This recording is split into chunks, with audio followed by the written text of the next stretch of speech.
你这么喜欢这个人，这么喜欢这份工作，这么想要去创业，但是这个恐惧感跟不安全感，或者是这个焦虑感会胜过你内心的这份爱或这个热情。这一场转变对于你灵魂的意义，就是你能不能够让这个爱胜过于这些不安的恐惧。你其实知道这个状况它需要被学习，要被提升，你有自知之明，我要如何有智慧的去突破这些障碍，怎么样去规划才能够让我理智的这个想法能够越加的清晰。你的心灵跟心理会觉得我要力求完美，我要力求成功，我要处于不败之地，这个心态会让你很害怕走出第一步。你不会一开始就会这个东西，但这个东西是你热爱的。如果你热爱这份事业，你喜欢这份工作，你自然会找到解决的方法，勇敢去做出选择，因为这是一个你必须要培养的能力。如果你没有选择的能力，那你的人生就会卡在一个交叉路口，没有办法看到下一站在哪里。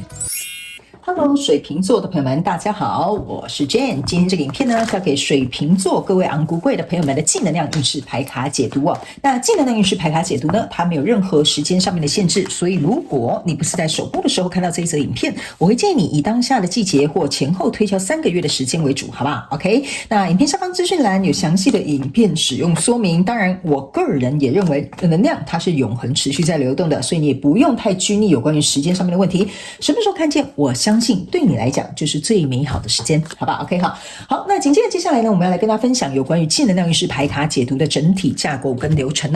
首先呢，正能量运势牌卡解读有分为上下半场，上半场就是大家已经看到我先排的这个部分，也就是每个月的能量场的一些轮廓，我们会在上半场跟大家进行一个简单的说明。那接下来呢，我们会来分享有关于每个月份你在心灵或经营上面会经历哪些转变。紧接着呢，我们就会进入到下半场，我们还会有一个就是我现在在洗牌的这个是本季你占有优势以及必须要加强优化的部分，好不好那呢，接下来我们就会进入到下半场的延伸牌卡解读。那下半场的延伸牌卡解读呢，我会请宇宙呢使用这个宇宙验证牌卡来验证我在上半场要告诉你各个月份的能量场的一些症结点还有细节，还有哪些可能会发生的事件，我们会详细在下半场延伸牌卡解读说明。那接着呢，我们会进入到第二个部分，也就是你的心灵或者是心理正处于哪些蜕变的阶段，我们也会来在下半场延伸牌卡解读进行一个详细的解说。然后呢，当然我们会来分析一下在每个月份你可能会遇到哪些关卡，还有正在突破哪些盲点，以及呢最后我们会来做一个总结，就是这一整场这一季度的这个转变为你灵魂所带来的意义，或者是你的生命会获得哪些礼物。 OK， 那当然也有大家最喜欢的天使跟宇宙传讯的部分作为一个结尾，来听看看透过传讯者我我们来一起来超前部署偷偷先揭露一下这个剧本看一下天使跟宇宙有什么样的讯息，希望透过传讯者我来告诉水瓶座的朋友们，在这一季你有什么样的内容可以抢先收听，好不好 ？OK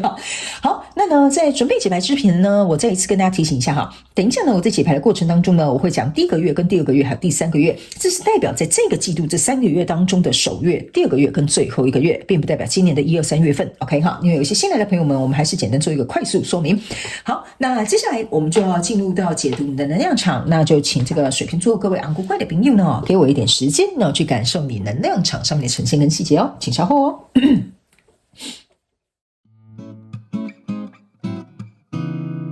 Hello， 大家好，我是Jane，非常感谢所有愿意在影片下方留言反馈以及按赞分享的观众朋友们，因为有你们的支持，才会有我的存在。所以如果呢，你还想要收听更多不同多元丰富的精彩内容，请你一起来收听我的主题广播节目，以及订阅我的电子报，就会收到最新的第一手消息。那如果呢，你还有其他的问题，也欢迎你点开影片下方的资讯栏，就可以找到所需要的答案。接下来就让我们一起来收看今天精彩的影片内容吧。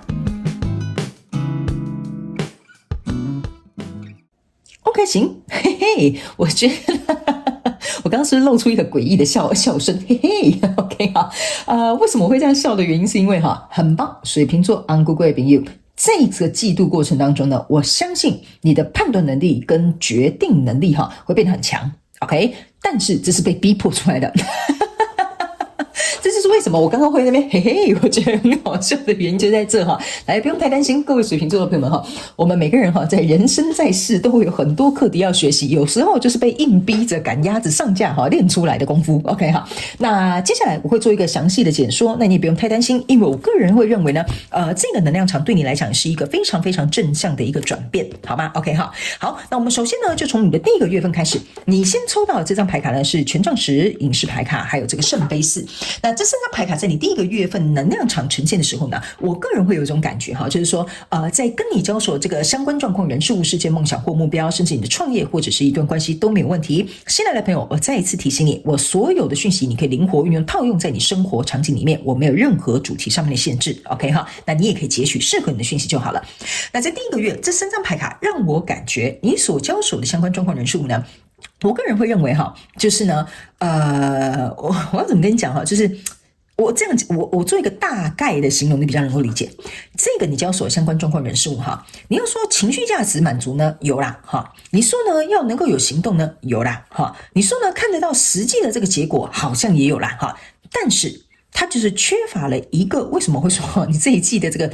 选择啊，或者是决定的能力啊，果断的能力会变强的原因，就是因为这边所有的牌卡里面没有任何的宝剑。OK， 意思就是说呢，我举例给你听哈，这个男生好像追求我很久，好像看似很有诚意哈，我到底要不要跟他在一起呢？我还没有决定。OK 哈，这份工作呢，我做了很久哈，但是我想创业，可是呢，到底要不要这么冒险哈？我也不知道。OK 哈，那我这样讲就很想笑，你就大概会理解我在跟你讲什么了哈。那这个比如说我已经想很久了这个计划哈，我要一个人去独旅哈，但是好像很恐怖哈，我不知道我敢不敢啊，那晚一点再说好了哈。所以这3张牌卡在你第一个月份给我呈现出来，就是说呢，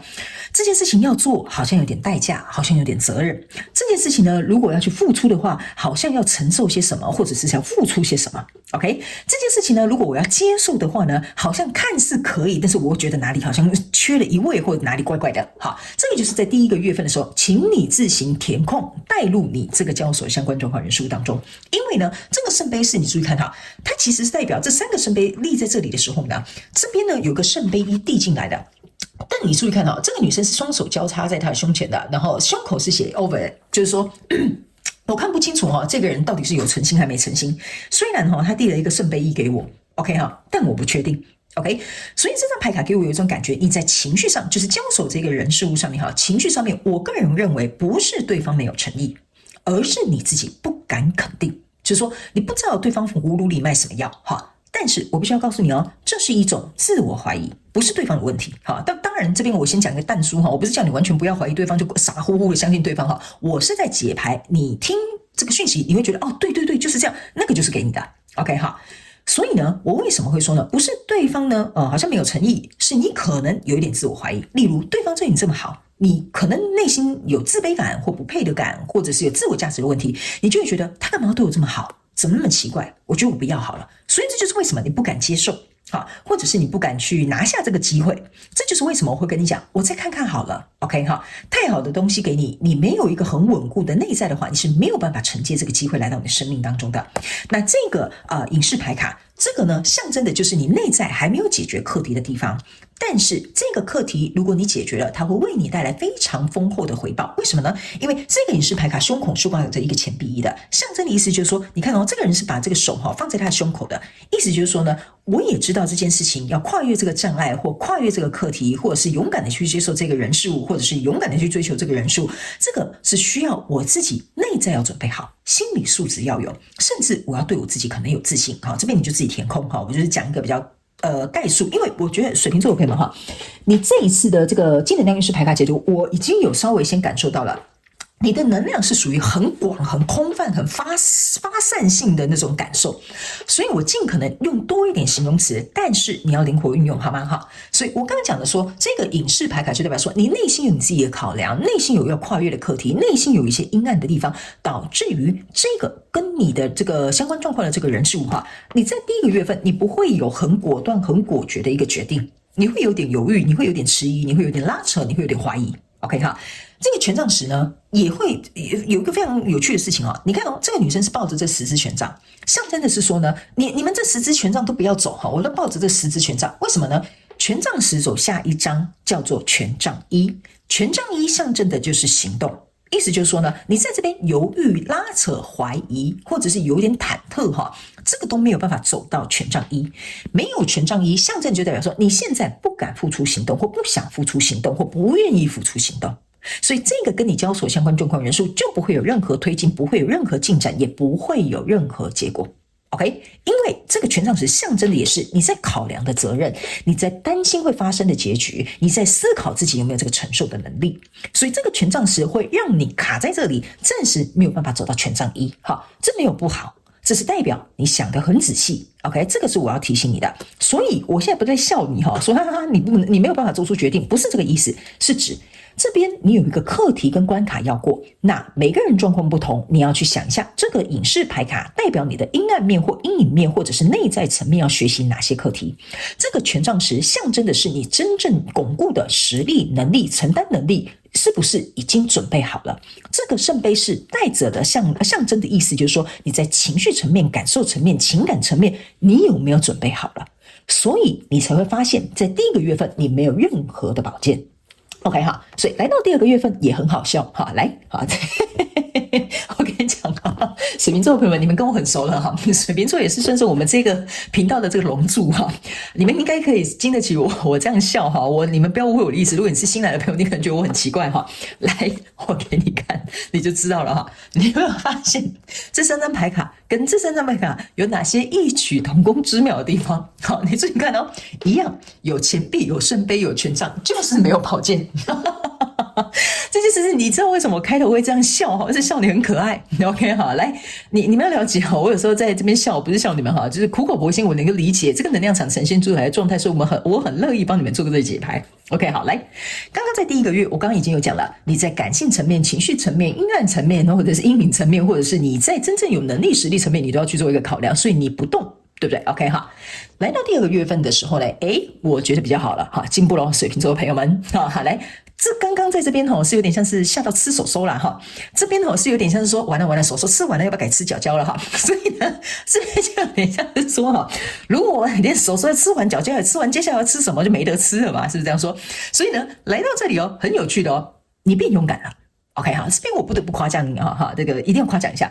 水瓶座的朋友们，你变勇敢了，为什么？因为你这三张牌卡代表性的这个状态都是圣杯一、钱币侍者跟权杖女王，这三张牌卡代表的就是我愿意能够去勇敢承接这些情绪上面的压力，或者是我愿意去勇敢展现我情绪上面的脆弱。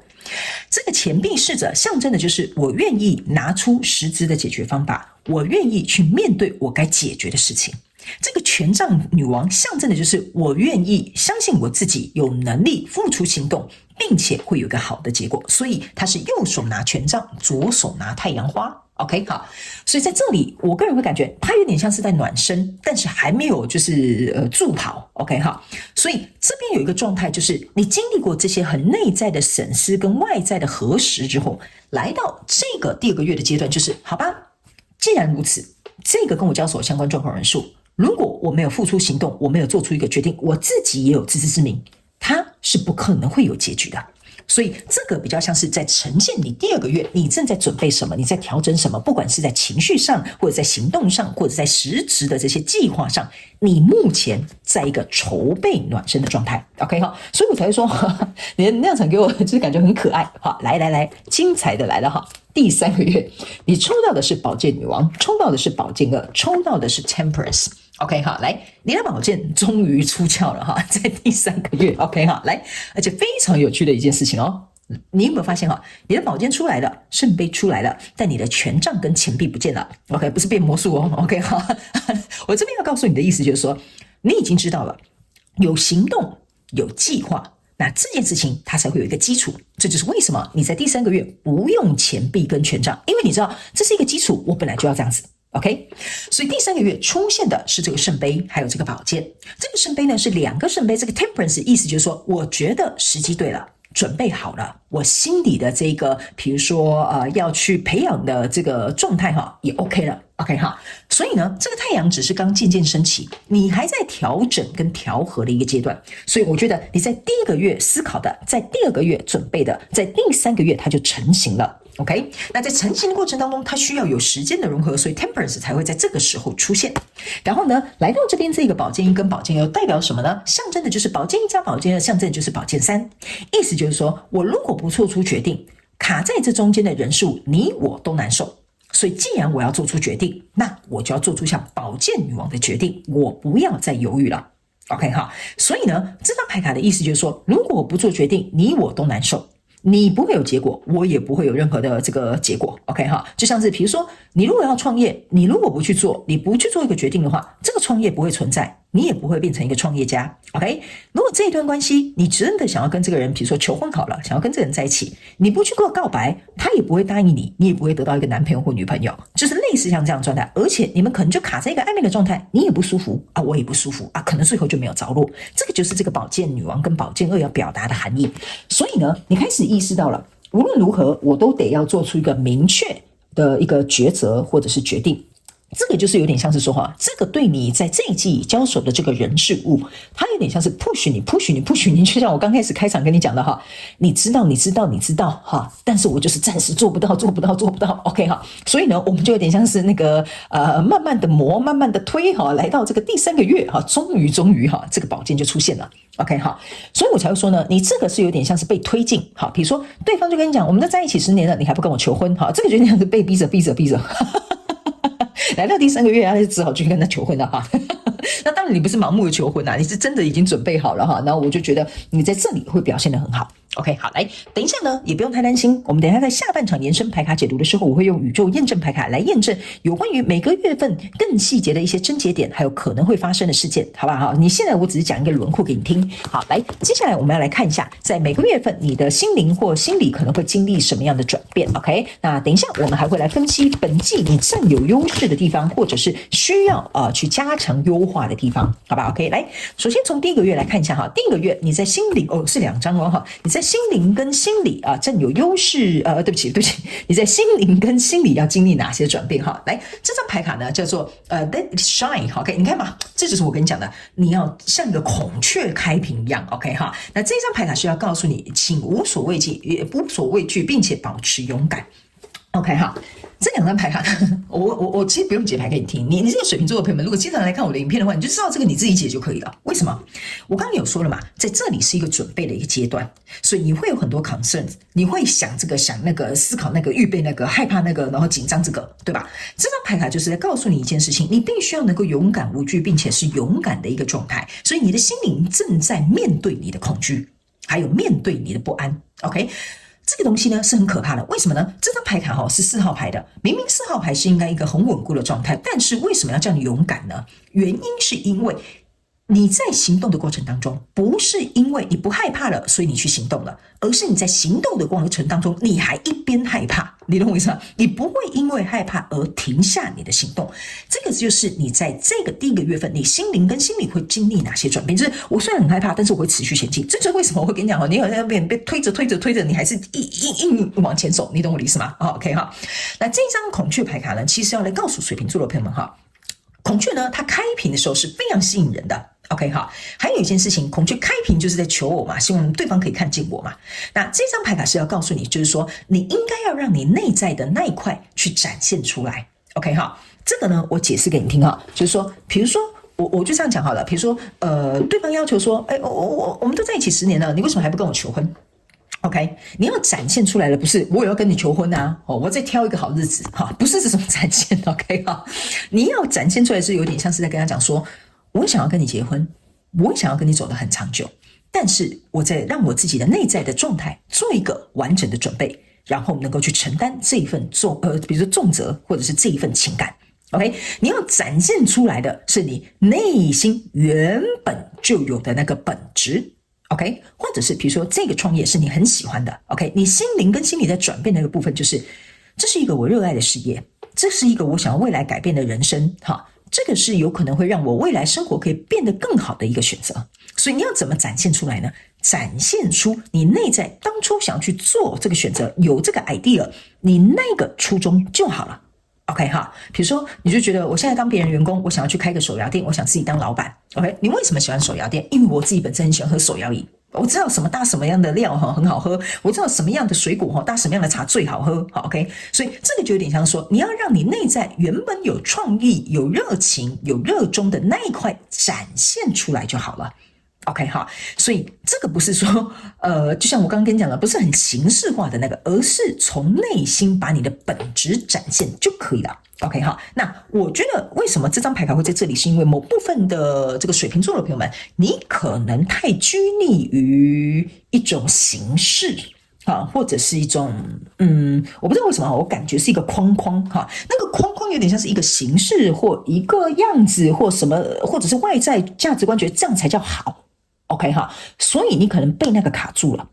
所以这张牌卡是要告诉你从本质出发 ，OK 哈。那这张牌卡呢，是你第2个月份你心灵跟心理会经历哪些转变哈？这个是一条蛇 ，OK 哈 ，Time to heal，OK 哈。这张牌卡这条蛇哈，我可以告诉你哈，这是一个非常好的牌卡，因为它是55号牌。我刚刚就有跟你讲，你第2个月就会转变了。你这个是准备期，这个是在暖身了。55号牌象征的是你知道这个改变要来临了。蛇它本身是一个会脱壳的动物，所以第2个月份你本身在心灵跟心理就会经历这样子蜕变存在。OK， 那他们要告诉你一件事情啊，就是说什么叫做是时间要去疗愈了。他们说呢，第1个月份的准备期很重要，因为你会看到，你会我们这样讲哈，你可能会看到你的缺点，看到你的阴暗面，看到你恐惧的地方。但是透过第1个月份的准备跟疗愈，你在第2个月已经准备好要脱胎换骨了。所以他们要告诉你，在脱胎换骨的过程当中需要时间，就跟蝴蝶它要从蛹里面，它一段时间它才会孵化，它才会变成漂亮的蝴蝶。所以在第2个月份，在这个转变的过程当中，你要给自己一点耐心跟时间。OK， 而不是说，我现在准备好了，我可以助跑了哈，我现在已经怎么样了哈？他们说不要急，第2个月份你要耐得住性子，你要对自己有点耐心跟温柔。OK 哈，那来到第3个月份的时候呢，你可以注意看，这是卡尤里。OK 哈，这张牌卡就是相信这个我要怎么跟你解释这个能量场呢？我跟你讲哈，我在看这张牌卡的时候，第一个感觉非常有趣，我不知道为什么这边有个很小众的讯息。OK 哈，应该在我的观众里面。我觉得应该不到1/1000。OK， 好，来这边呢，某部分的水瓶座的朋友们，你最近非常有可能跟九尾狐是有能量场上面的连接。比如说，你可能有去拜狐仙，你可能有去带九尾狐的配饰，或者是你最近可能的确有可能会看到狐狸。OK， 或者你最近觉得你很喜欢狐狸，哈，或者是你有买什么狐狸的可爱的什么角落生物。OK， 哈，这个是一个极小众的讯息。他们要告诉这一派的这个水瓶座的朋友们哈。我觉得这几个